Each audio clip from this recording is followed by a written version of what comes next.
കാനനം കാത്തിരുന്ന കൺകുളിർക്കുന്ന കാഴ്ച. മകരസംക്രമവേളയിൽ മകരദിവ്യ ജ്യോതിസ്.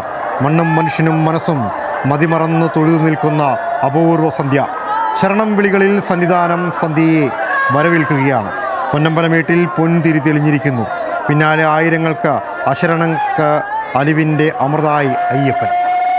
സഹസ്രകോടികളിലും കണ്ടങ്ങളിൽ നിന്ന് ശരണമന്ത്രം മാത്രം കടൽ പോലെ കാനനത്തിൻ്റെ മുകളിൽ നിറയുകയാണ്. മലദൈവങ്ങളും ഭൂതഗണങ്ങളും ദേവന്മാരും മാനും മനുഷ്യനും മലകളും 18-ാം പടിക്ക് നായകനായ അയ്യപ്പന് മുന്നിൽ ഏറ്റുവിളിക്കുകയാണ് സ്വാമിയേ ശരണമയ്യപ്പ എന്ന്.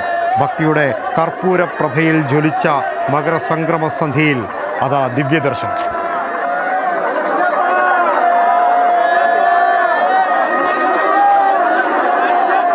കണ്ണിൽ കാനനത്തിന് നെയ്ത്തിരി പോലെ തെളിയുന്ന നാളം മാത്രം, കാതിൽ കുളിർ പോലെ ശരണമന്ത്രം മാത്രം. മുന്നിൽ പൊന്നമ്പലവാസന്റെ പുണ്യഭൂമി. നിർവൃതിയുടെ നിമിഷത്തിൽ നിർവാണ സുഖത്തിലേക്ക് ലക്ഷങ്ങൾ ഒരേ സ്വരത്തിൽ വിളിക്കുകയാണ് സ്വാമിയേ ശരണമയ്യപ്പായ.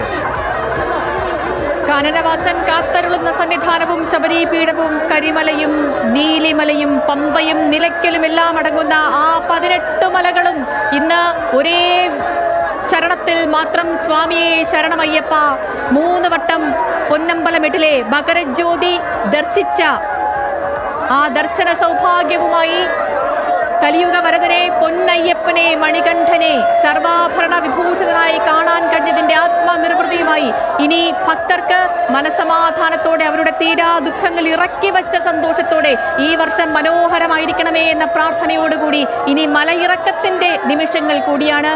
അങ്ങനെ ഭക്തിയുടെ പരകോടിയിൽ പാരമ്യത്തിലെത്തി നിൽക്കുന്നു സന്നിധാനവും 18 മലകളും കാനനവാസന്റെ പൂങ്കാവനം.